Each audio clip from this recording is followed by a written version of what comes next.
C'est le retour du concours Jeunes Reporters francophones en 2025.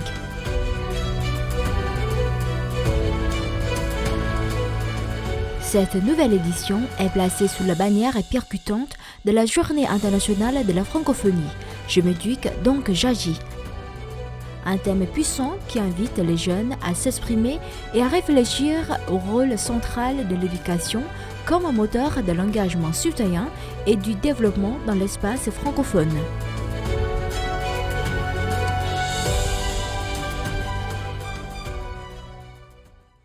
L'éducation sert pour avoir des citoyens, de jeunes citoyens qui prennent des initiatives, qui passent à l'action. Donc encore une fois, de l'éducation due et en français, mais aussi en général, toutes les matières qui sont enseignées dans les écoles, dans les universités, pour après passer à l'action. Et pour également, dans les temps qui courent aujourd'hui, très complexes, un monde complexe, plein de défis, pour bien équiper les jeunes, pour affronter par une bonne éducation ces défis d'aujourd'hui et de demain.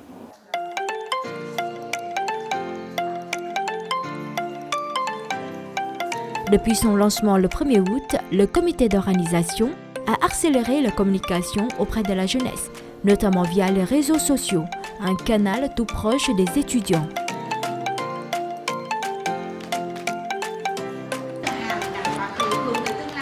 Pour diffuser plus largement cette initiative francophone dans le Sud, la rédactrice en chef du Courrier du Vietnam, Nguyễn Hồng Nga, s'est rendue dans des universités à Ho Chi Minh Ville et à Cần Thơ. À cette occasion, elle a encouragé les étudiants francophones locaux à utiliser ce concours d'écriture pour exprimer leurs aspirations. Il est à noter que les étudiants du Sud et du Centre font preuve d'un esprit proactif dans leur participation et ont obtenu de hautes distinctions ces dernières années.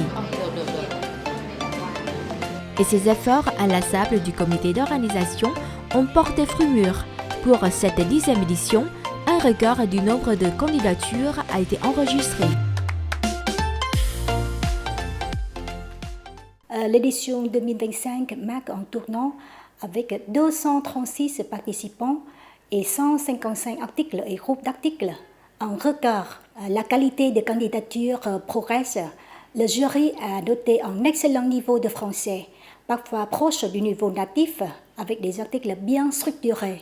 Certains ont été aidés par des professeurs ou des outils numériques, mais ce qui fait vraiment la différence, c'est le travail de terrain, la pertinence des sujets et la force du message.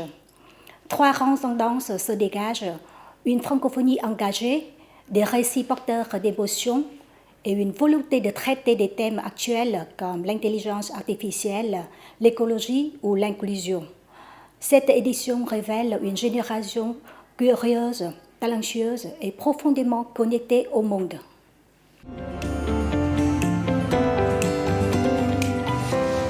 Face à un si grand nombre d'articles reçus, le secrétariat du concours a travaillé d'arrache-pied et puis un comité composé de journalistes francophones chevronnés a sélectionné les 50 articles répondant aux exigences du concours pour la demi-finale. Le 1er octobre, les membres du jury de la demi-finale se sont réunis pour choisir les 20 meilleurs articles à faire entrer à la finale.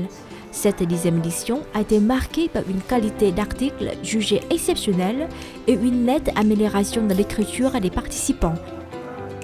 Le jury a été touché par la profondeur des témoignages personnels sur l'apprentissage du français et l'impact de l'éducation sur les choix de vie stratégiques. Le thème « Je m'éduque donc j'agis » a permis l'émergence de messages inspirants axés sur la transmission de valeurs, le partage et la positivité.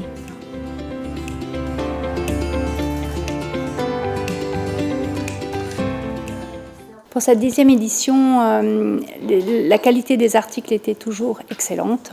Comme chaque année, j'ai des petits chouchous, des textes qui me touchent plus sur l'humain, le partage, être positif aussi. Et c'est vrai que cette 10e édition est vraiment marquée par une qualité assez exceptionnelle. En fait, le thème « Je m'éduque donc j'agis » et ouvre comme ça vraiment une grande porte aux candidats. Et je trouve que les jeunes participants sont très dynamiques et engagés dans le choix de leur sujet. Alors j'ai trouvé que les articles étaient d'une très grande qualité. Il y avait énormément de témoignages assez personnels sur la relation avec l'apprentissage du français, mais aussi avec l'éducation, comment l'éducation a permis de faire des choix dans sa vie stratégique. 20 meilleurs articles ont été sélectionnés après de riches discussions entre les membres du jury. Ils ont été ensuite postulés sur le site du Courrier du Vietnam pour le vote du public du 10 au 31 octobre pour le prix du public.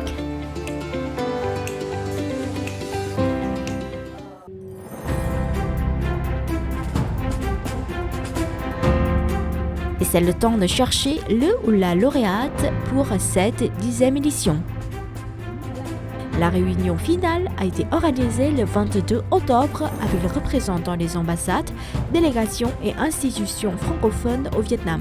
Et pour cette fois-ci, le jury a salué la ronde diversité des approches allant de récits personnels originaux à de véritables investigations journalistiques explorant différentes facettes de la société. Alors en termes généraux, c'est une très bonne cuvée 2025 avec beaucoup de contributions de qualité. Les jeunes parlent des sujets qui les interpellent, comme la culture, l'environnement, le développement durable. Donc c'est une gamme assez large de sujets et puis avant tout, ce qui les lie, ces thèmes et puis ces jeunes, c'est l'apprentissage du français. Personnellement, j'ai été convaincue par les récits inspirants qui mettent en lumière les jeunes exemplaires, les citoyens responsables, conscients et outillés, qui ont su concrétiser le connaissance et le savoir en actions concrètes pour bâtir une meilleure société. Donc cette année encore, j'ai trouvé les articles d'excellente qualité journalistique, également très originaux, qui mettent souvent en valeur des héros du quotidien. Et j'ai été particulièrement ému par certaines histoires, notamment de personnes qui viennent en aide à des jeunes en difficulté, en détresse, ou à des personnes âgées handicapées. Ce thème trouve une résonance profonde auprès de la jeunesse vietnamienne.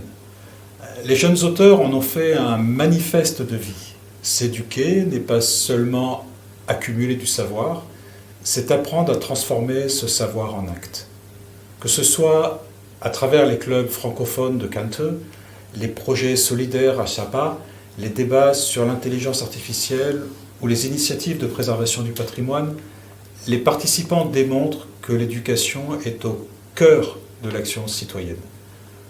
Ce thème reflète fidèlement leurs aspirations, s'instruire pour comprendre le monde, agir pour le changer et contribuer à une société équitable et ouverte sur la francophonie. Cela fait 4 ans que je suis maintenant au Vietnam et donc j'ai eu l'occasion de lire durant 4 années des articles qui ont été soumis donc à votre concours. Et cette année, ce que je trouve d'intéressant, c'est qu'il y a une grande diversité dans le type d'articles. On a aussi bien des portraits que des choses qui ressemblent un petit peu plus à des expériences personnelles, que des choses qui ont vraiment davantage trait au journalisme et à des véritables investigations. J'ai trouvé que la qualité des contributions cette année est globalement intéressante, avec des approches parfois très originales. Bien sûr, beaucoup d'auteurs qui sont restés encore sur des chemins déjà bien tracés, mais il y a certains qui ont su aller plus loin.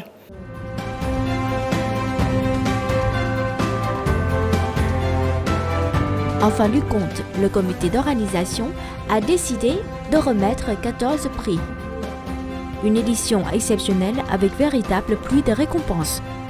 Un premier, un deuxième et un troisième prix, le prix d'encouragement, ainsi que des distinctions spéciales offertes par l'AUF, le président du groupe des ambassades, délégations et institutions francophones, GADIF, l'ambassade de France, l'ambassade du Maroc, l'USDH, l'université Fenica et l'agence de voyage Image Travel and Events.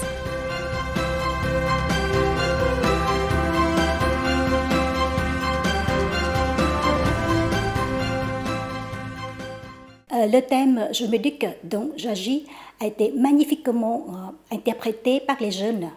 Ils ont montré que l'éducation, ce n'est pas juste l'école, c'est un levier d'action, de transformation sociale. Le jury a salué des récits inspirants, porteurs de valeurs humaines. Les sujets abordés sont très variés comme environnement, culture, solidarité ou francophonie. Certains articles vont même jusqu'à explorer le lien entre éducation et citoyenneté avec une vraie profondeur. Malgré un usage parfois excessif de l'intelligence artificielle, ce sont les textes les plus incarnés et authentiques, ceux où transparaissent l'émotion et le vécu qui ont marqué les esprits. Ce thème a permis aux jeunes de réfléchir, de raconter leur parcours et surtout de passer à l'action. Et voilà, les champions de cette édition ont été bien dévoilés. Et en attendant le jour J, jetons un coup d'œil sur le recueil 2025 qui regroupe les 20 meilleurs articles de cette 10e édition. Sous le parrainage de l'OIF, cette publication vise à faire rayonner notre concours d'écriture au sein de la communauté francophone.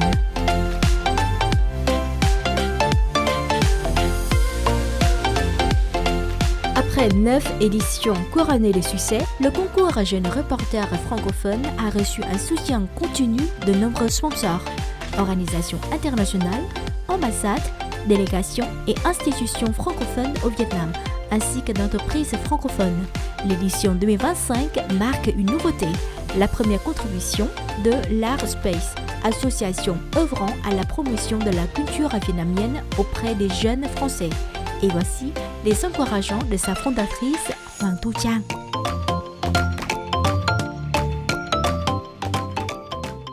Je suis ravie de soutenir le concours Jeunes Reporters Francophones 2025. Pour moi, c'est un projet magnifique qui encourage des jeunes francophones à s'exprimer et à partager leur vision du monde.